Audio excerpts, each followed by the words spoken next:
Okay, why is he talking basically about his happy childhood? What would be the function of that? Any childhood, even marked by misery, contains something of happiness, for the life of a child is without responsibility. A life that was vast and free, limitless. Well, it may not have been entirely free, but a few hours of freedom each day were enough to keep me satisfied. Why is he bringing in, okay, comparing it to now? Also comparing it, remember at the beginning of the novel, he says, what can one person do for an entire village? So basically, it is the feeling responsible for the whole village. In the next paragraph, he talks about his two sisters. One of them is 6, the other 4. And then he talks about their medical situation, chronic inflammation, and then his mother. She's wasted now because of many unborn children that she lost between me and my sister. So basically, what he's trying to do is showing us the difficult condition his family is going through, especially in the absence of a father. This is why he's feel responsible for his family, and not even only for his family, but responsible for the whole village. And then, whenever I think about this life, about its sickness and poverty, notice what we have, sickness and poverty. I feel sorrow and pain, bitterness of the current situation, for it's erasing the few sweet memories. So, bitterness, the negative emotions, the negative feeling, a very difficult situation to endure, and having forced us to look like beetles. We crawl slowly across the sands, awaiting our fate. The theme is the theme of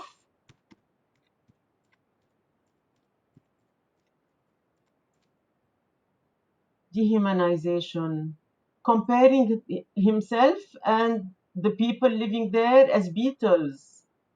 Remember the metamorphosis. So, comparing their lives as beetles, they are weak, there is nothing they can do, they have been dehumanized because of hunger, because of poverty, and they're crawling in the sands. Remember at the beginning of the novel how he talks about the sands invading everything, engulfing everything, and then entire villages have been swept by the sand, awaiting our fate. The fate would be what kind of fate? What fate is he expecting to have? What fate is he talking about? The extreme poverty. Extreme poverty and even death. Exactly. Extreme poverty and even death. So basically what we have is a negative perspective of a future. Even these memories, I feel I've enough of these memories. I feel the pressure of responsibilities I never knew before. They bear down on my chest and bring a bitter taste to my mouth. So bitter I cannot even swallow. So I spit while my mind spins into painful vortex that is the future.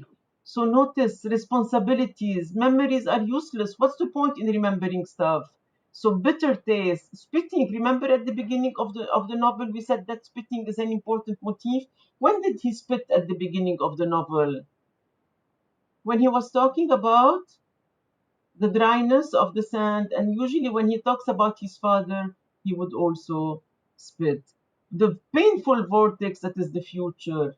So a past that is somehow happy, a present that is very difficult, and a speculation that basically the future would be also very bad. He's introducing the Wad Noor family. He's highlighting the basically the fact that because of the difficult situation in the village, people have been leaving. He talks about their hospitality, and he talks about the various members of the family, and he says they were my family after my mother. They gave us more love and affection than anyone else. I cried dryly. Notice the dryness of the tears. And then of the day of their departure, not a single teardrop fell from my eyes. We had this motif before that even if they want to cry because of the drought, so they cannot cry. And then he was told that basically a man should not cry. He was told by his father, and the mother was wept too. and then remained shut up in her room until Miriam Al Batul and her husband came to say goodbye, leaving some money under my mother's pillow. So the separation, the theme of separation is going to be very significant in the novel. Departing, separating, leaving people you love behind because you have to go because of the difficult situation. He is leaning on the remains of a large half-broken jar near the door of the house. I watched everyone cry. I could not bear their goodbye. I fled to the graves. Remember the graves? We said that the graves, ironically, are a symbol of death, but if a symbol, usually people fear the graves. But for him, what do they represent? A place of comfort, where he feels good, of peace, exactly. I stayed until sunset and then I finally returned, hoping to see them and say goodbye. My mother said, "Where were you all day?" They waited over 2 hours to say goodbye. He was too emotional to say goodbye. And then he realized that the pain of seeing them leave was keeping him away. And then they said that he left him a watch. I snatched the watch from my mother. I hated myself for not having saying goodbye to him and the children. I do not know if I will ever see them again. Abdul Malik had brought me up with his 2 hands ever since my father left us. While my mother was still pregnant with my sister, he was a good father to me. The watch is going to be very important and symbolic. Keep it in mind whenever you have references to the watch. Again, here the substitute of a father with this family. So again, the closeness that he has basically with the with this family. Okay. He talks about being consumed by fire. It consumes its people day by day. And then how I used to go to the store and buy some sugar and tea. When I returned home, my mother would make a few pieces of bread. And then he talks about his sister, and my mother would laugh. Halima would eagerly wait for the bread, and she always tried to push an entire piece to her small wife in one and go. I would pick up her and laughing with her a few small bites, which she always gobbled with a blink of an eye. I would give her another piece and then another.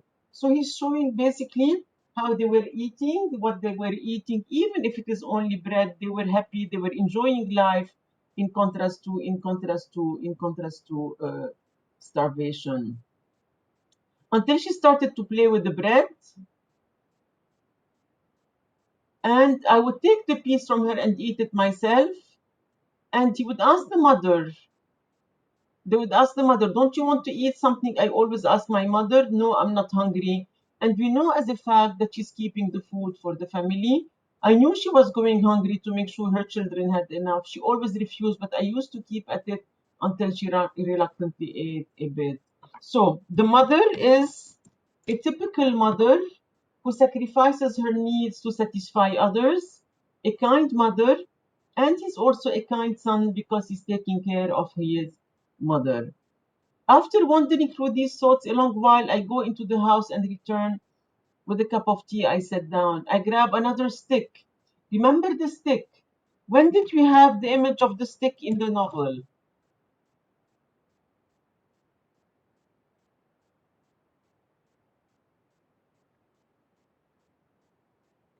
So the stick was at the beginning, playing around with the stick, the dryness of the sand, and all of that. Before I have finished breaking the stick, the thought of leaving for the city occurs to me. Breaking the stick because of what? What kind of emotion? What kind of emotion would push him to break the stick? Anger, exactly. The anger that he feels because he feels helpless. He's responsible for his family. He feels even responsible for the whole village. I could there go and work if it is not possible to leave for all of us to leave this ruined village. I will go by myself. I can send money to my mother until I'm able to take her and my sister somewhere that still has life. So notice that the village would stand for death. Outside the village would stand for life. So this is why, because of the drought, because of the absence of resources, because of the absence of food, because of famine, because of the absence of rain, and people are leaving. So he decides to go and to try to find somewhere, go to the city, and send some money back home. He sees Sheikh Al Faki. He inspects the village after every afternoon, and then he says that there is a change of feeling. He no longer hates him, and then they are so poor and miserable. He deals with the children of the village. The children have no fancy games, have nothing to keep them occupied, nor do they have schools of the cities that I hear about. Most of them just play in the sand, naked as the day they were born. So the children, notice how the sand is a motif. The children are playing in the sand. They are naked as the day they were born. This new generation, modeled by pain, poverty, and famine. Day after day, their body filled with dirt. New diseases creep into them and are passing every hour. Death advances on them like a serpent of an injured bird, a bird that is long lost the gift of life. They cannot leave the image of the bird. They cannot leave. So they're dying. They're poor. They're starving. They're sick. There is nothing they can do but wait for the death.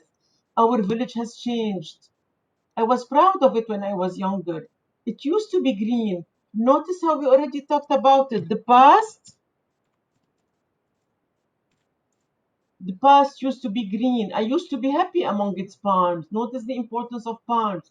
Now it has become a graveyard, a gaping tomb that swallows its victims and slowly digests them.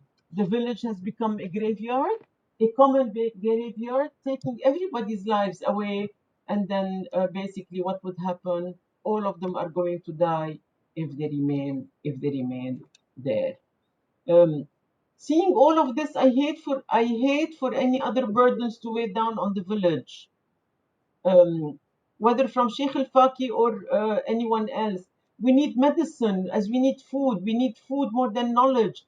Hunger has spread from our stomachs to our mind. Now our heads are filled with it. How can we expect to learn like this? I fear for the children of my small village, the village that I love so dearly. I would not have it fallen into oblivion.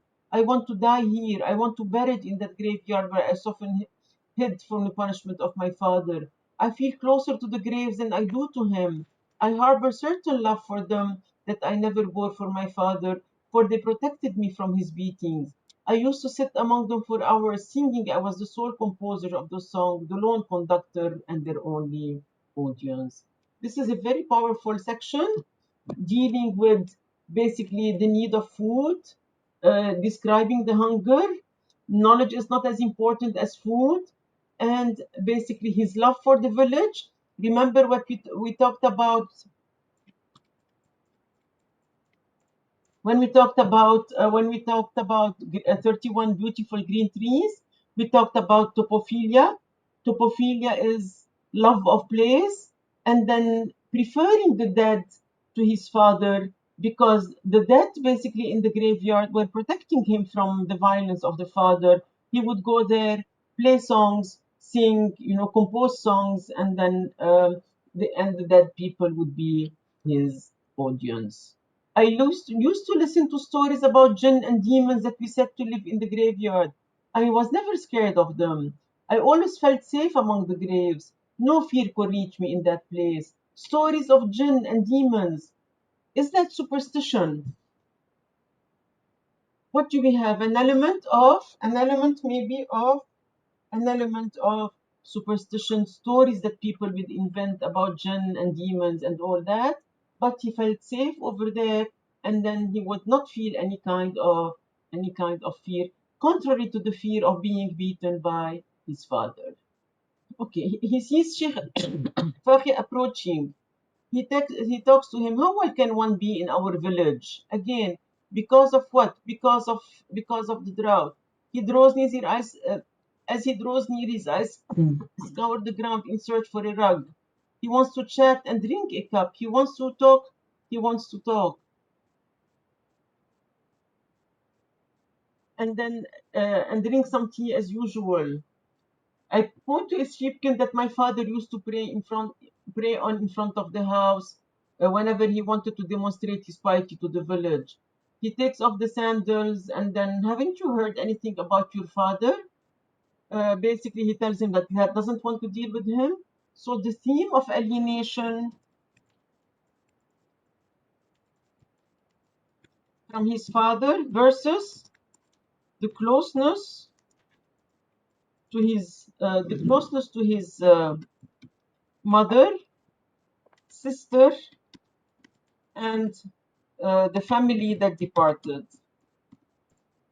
and the family that left the village, Wadi Nur family. And then he's still our father, and children are obliged to respect their father. Who bears the obligation? Shouldn't the father still fulfill his own? I don't want to talk about this. Then I call out Karima. She emerges from the house. I ask her to bring 2 cups of tea. And then, what are your thoughts on traveling? He's asking him, he's taking his advice. He used to hate him so much, but now basically he's a grown up, he's an adult, he doesn't hate him. And he's asking them about traveling, about leaving the village, and then where to. I have so many responsibilities, education and prayer and I interrupt him. I don't mean for you to travel. I am the one who would leave. You, he asked incredulously, where would you go? God's kingdom is vast, and you know that I'm the only one who can help my mother and sister. And then he turns away and he spits on the ground. Why does he spit now when he's talking about traveling?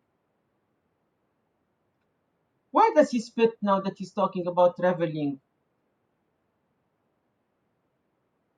Because initially he doesn't want to leave because he loves the place, but he's forced to.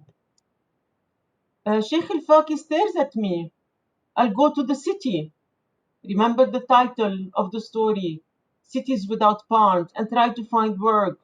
And then I'm asking you to look after my mother and my sister when I'm gone, to protect them.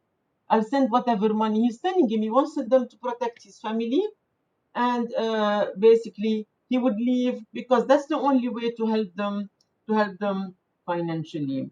When he speaks, he holds another stick in his hand and pokes it into the ground. This is another motif, always having the stick, poking it into the ground, while Sheikh Al-Faki produces a pack of tobacco and begins to chew. We both spit through different reasons, he from pleasure and I from bitterness. You see here, they tell you the significance of spitting: anger, bitterness. But the sheikh is spitting because of what? Of the pleasure of smoking. And then they talk about the sugar and all of that. Trust in God, and I'll do that I can for you. And then he tells him to trust in God. Then he begins to tell him what? About the glory days when he studied in Al-Azhar. He tells him his story. And then and wondering where I will go and how long it will last. Is this a mistake? Should I stay? But what would I do here if I stayed? Again, the conflict. This is very important. We're going to see in another story called "And So I Go" the conflict between staying and leaving one's village or homeland. Again, and so I go. You're going to have the same kind of dilemma whether to leave basically or to stay. The different perspective. Try to take my family somewhere else. Where in this arid land could we possibly take root again? Taking root, you're rooted in the place where you are born. The issue of roots, the issue of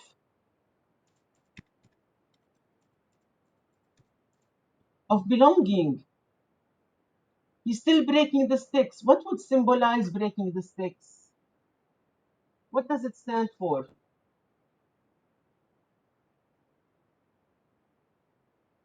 Anger, bitterness, I think, and spit. And once he notices that I'm not listening to, there is no point in talking to me right now, he clears his throat to leave. And then they're in your care. Spitting is he's spitting when he's angry, when he's anxious, when he's bitter. The only thing is to vent his anger, to release it would be by spitting. And you notice here, and then these are some of the motifs. Yes, and here basically you will notice that when he thinks of leaving the village, he's even spitting more and more. I'll do what I can, and may God be merciful. I pour the rest of the tea on the dried earth, and in the dried earth, notice the motif of the dry earth. carrying the rug. I pick up two cups and walk into the house. So basically, he made up his decision. He took a decision of leaving. Inside the house, I find my mother singing to Halima. Halima laughs, and then the sister, and then they don't know this his sister what's going on. Their children, they're laughing, and then my mom grabs her head and holds her fast, evoking one more fearful scream. And then they're talking about the mother, how she takes care of the children, how she takes care of the sister. I laugh, basically the happiness of being with the family. And then they talk about the clothes, the bath, and all of that, laughing, pick her up, kiss her. So a good family relationship among them. And then, but once she realized that I'm repeating tales I have already told her, she begins to hit me. She wants stories to be told. She hits him when he repeats them. And then when my mother sees me alone, she asks, "Where is Halima?" Playing with her other children after the bath. About what's new about that? So she's not supposed to play to get herself dirty, but it is the habit of the children playing, building pyramids in the sand. Notice how the motif of the sand is always repeated. I call to my mother and tell her I have made up my mind about something, and she explains to her the plan. She sadly bows her head in silence. I think she's going to cry. I manage to remain calm as I walk quickly outside and remember that I intended to leave tomorrow morning when the sun is still low in the sky. I visit my silent city. I go to my silent city. Notice, remember Karima in 31 beautiful green trees. What did she say about Cairo? My beautiful city, I bid you farewell. Okay, here also, my basically, I go to the grave to bid them farewell. I'm not sure how long. My silent city, the silent city is the city of the dead, the graveyard. I do not sing this time. Remember before he used to sing? Simply sit there, lost in his memory. Suddenly, I realize that I'm leaving tomorrow. I think less about the road or about what will come of me than I do about leaving my mother and the two sisters alone in the village. Perched on the top of a pine tree, a crow crows loudly and startles me. Very important passage. The palm has lost all its fronds. I cannot watch it to die like that. Remember the palm tree? Basically, it was all green. Now, even the palm tree is dying. It's losing its branches. It was the only palm tree that survived near the graves. This is a very important passage. Keep it in mind. At the end of the novel, if you finish reading the novel, you will see the description of the same palm tree at the end of the novel and what happens to it. It was very important here, he says, a very important message. It was my palm tree. Again, possession, similar to 31 beautiful green tree, the closeness to nature,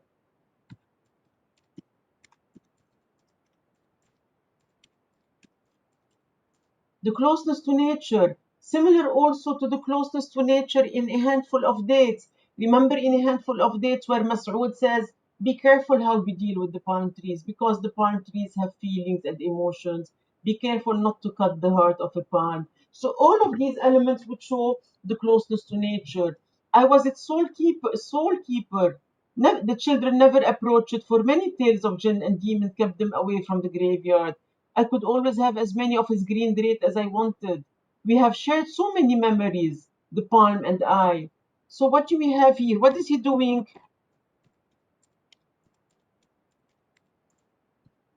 Personification of the palm tree, similar to the personification of the palm tree that we had in 31, that we had in a handful of dates. And now it's dying, silently dying, while the crow goes on its barren summit, announcing its dominion over the palm ruined kingdom. Notice the palm ruined kingdom, and then ruined because of drought, because of absence of water, because it's the only one that is left, and basically even this one is dying. He says goodbye to his the following morning. He says goodbye to the mother, and then he carries his sister on his shoulder, and then Karima stands beside me, and she wants to go with him, and then she's clearly all shocked up, and then the mother doesn't want him to leave, is feeling sad that he's leaving. She controls herself. All that I know is my mother, ever since my father left us years ago, has always been strong and patient, contrary to the image of women that are weak, subverting basically the image of a patriarchal society. Now it's my turn to take action, and then he's leaving. Where to, you little monster? Get down. And then she laughs. Let me go. Let's go and play. The sister wants to go and play. She's okay. Of course, she doesn't know what is going on with him.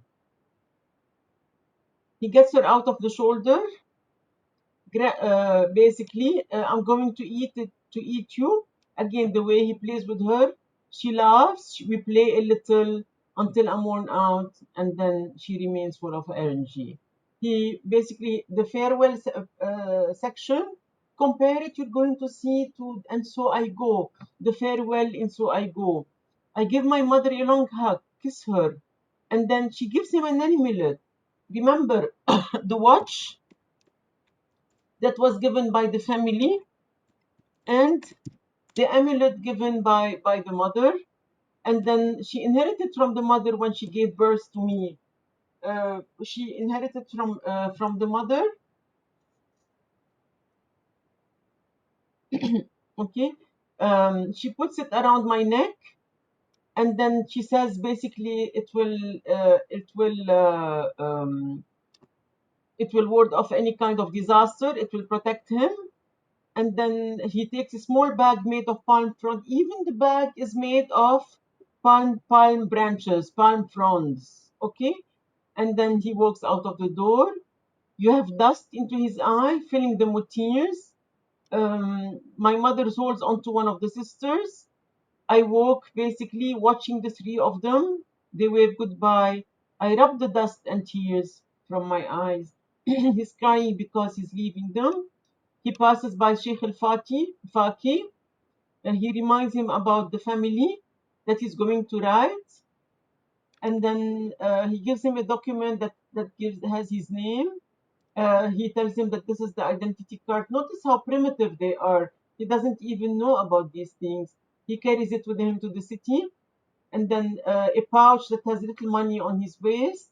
The watch also, he puts it on the wrist, and then but he doesn't really know how to read the time. Okay, so that's the scene of that's the scene of the departure, and I put a few miles between myself and the village. He looks at the watch. He feels the amulet. The more I walk, the more my village uh, melts away. There is no road here. And then those days when I waged war with pebbles and stone, I would have not known the invisible path. I spit on the ground. I catch sight of some moving figures. The last time I came here was many years ago, when people from all the neighborhood came to watch a documentary film. We were so happy that day watching a wall on which people were moving and talking. Notice how he describes the movie. They're very primitive. And then, so he talks about the film. All of this goes through my mind as I enter the village once again.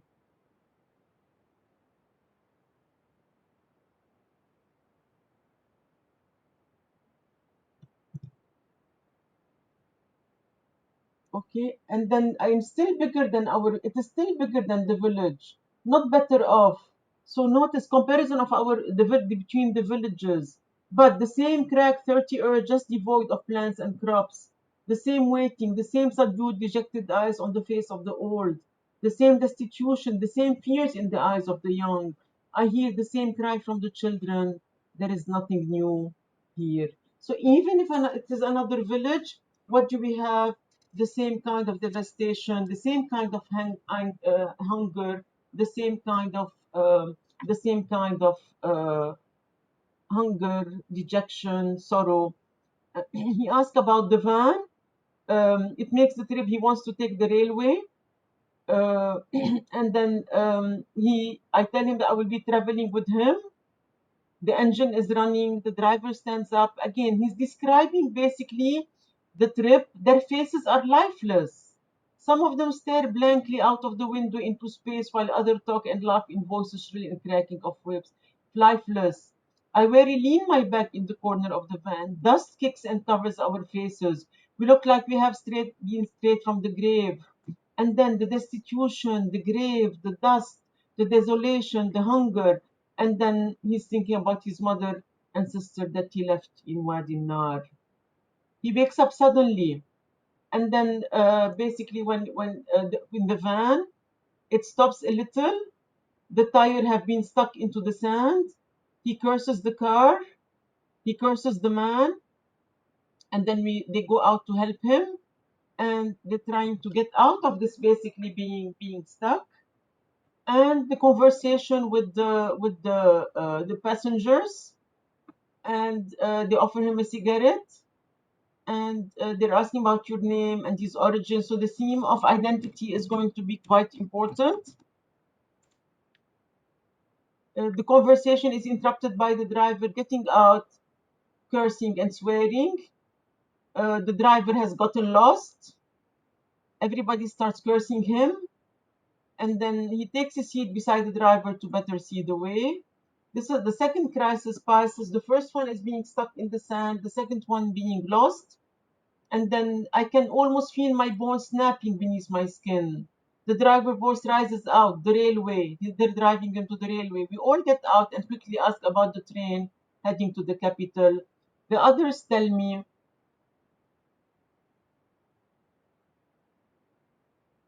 that the great train and the second train. And then I find a large clay jar with warm water. He drinks it to quench his thirst. He pours a cup over his head, and then he runs for the train, and then going to the city. I sit in one of the cars on a wooden bench, and the dust. Basically, again, he feels the bag of food. He eats a little piece of bread, and then he looks at the new passengers. He's looking nervously, and then wondering whether the vehicle has lost its way. He's never left the village except, for one, maybe he feels alienated. He doesn't know what to do. We travel onwards. The signs of life steadily increase. More greenery. So notice, the village is death, no green. The more they move away from the village, the greener it becomes. He thinks about where the Nar. He's spitting out of the window, and then I make room for beside me. He falls asleep a couple of minutes later, making a pillow on my shoulder. He touches the mother's amulet, and then an old man who sleeps next to him. I rest my hand on the windowsill and look out of the train. Darkness again. They're on the trip at night, and my finger move across my new watch because he thinks it brings him good luck. I think of Abdul Malik, wondering whether he would see him in the city. He touches the amulet. So notice now the increasing of the motif of the amulet and of the watch. When will I come back to them? I ask myself.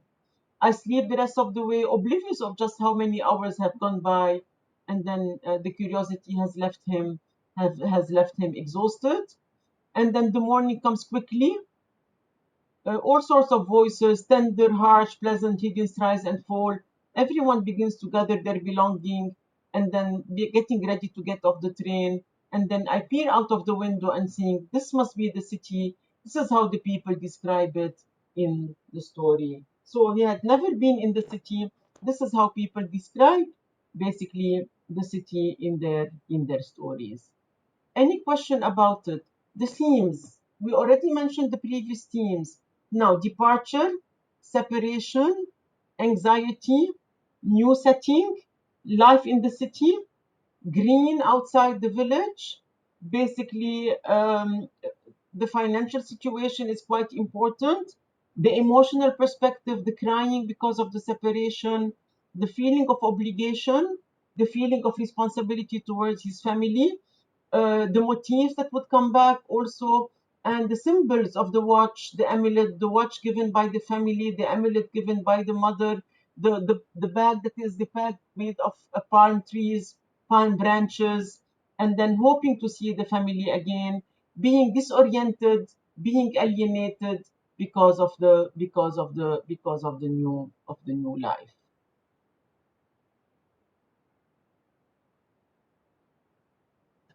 Okay, any question about it?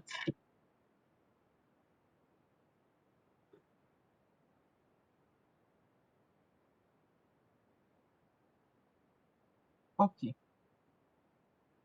so this is where we will stop with the novel.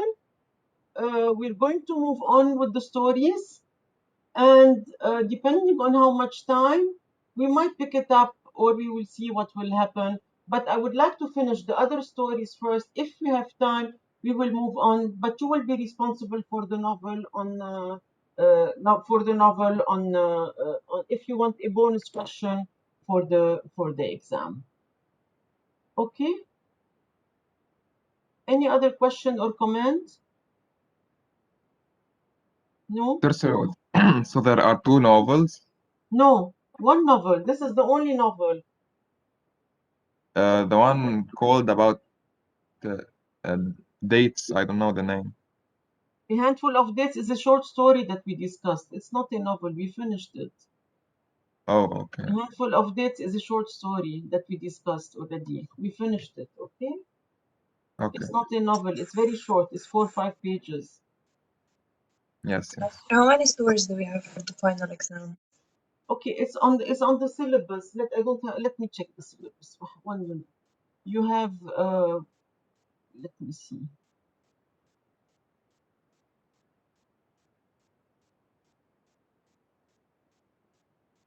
Yes.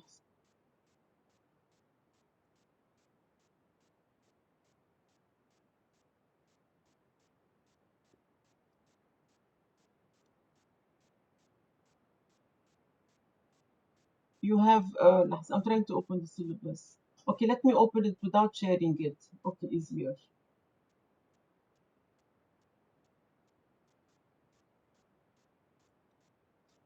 You have Cities Without Palms, the first chapter. You have So I Go, Patricia Grace, A Handful of Dates, 31 Beautiful Green Trees, and The Grass Eaters. Okay, so 1, 2, 3, 4 short stories and 1 chapter of the novel. Okay. Okay, doctor. We've done already Cities Without Palms, we finished it. We've done A Handful of Days and 31 Beautiful Green Trees. We have And So I Go and the Grass, So I Go and the Grass and the Grass Eaters. The question will include the 5. We'll include maybe at least three of them, or maybe all of them. It depends on what kind of question I ask. So don't take any chances, and then because you won't know which one I will choose on the final. Okay, but I mean, like, if the 5 of them, how can you write an essay, the same style of essay we wrote in exam 2 and I 1? can write an essay based on 15, 20, 100 story. If you're dealing with one motif, one image, one theme, of course you can. You take examples from each and we discuss it. Of course you can. Okay. It's not the number that matters. It's basically it's how what you select from these stories. Okay. Okay. For example, if you have the theme of nature, all of them deal with nature. So what does each one of them say about nature or the relationship between people and nature? Then you can select. Okay. Somebody is close to nature. Somebody is alienated. Somebody has an excessive attachment to nature. Sees as nature as only an element of food. Somebody sees nature as an element of the homeland, an attachment to the homeland. Somebody sees nature as an element of closeness with the family, being there with the family. So it would become symbolic of family relationship. So I already linked all of them in what I just said in a minute. Okay, see, you understood how you can do it? I already linked, now in 2 minutes, the 5 stories.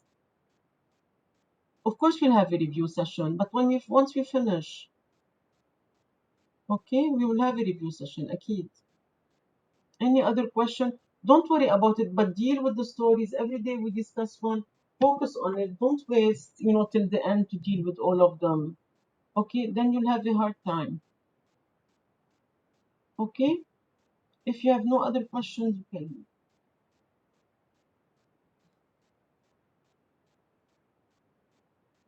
Thank you, doctor. Have a nice day.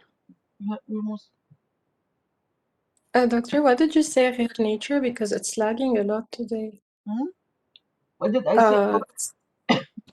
Nature is basically the love of nature. For example, the relationship of people with nature in all of the readings. Some of them are very close, some of them are alienated, some of them do not care about nature, some of them see nature as a symbol of the homeland, some of them see nature as a symbol of family relationship and strong bond between the family. We're going to talk about it once we finish. Okay? All of them, how Okay. they relate to them. Karima, for example, sees nature as the aesthetic, as the beautiful, the good quality of life for her, for a future husband, for a future family with children and all of that. Okay. Good. Okay? So, anyway, we reviewed them, don't worry.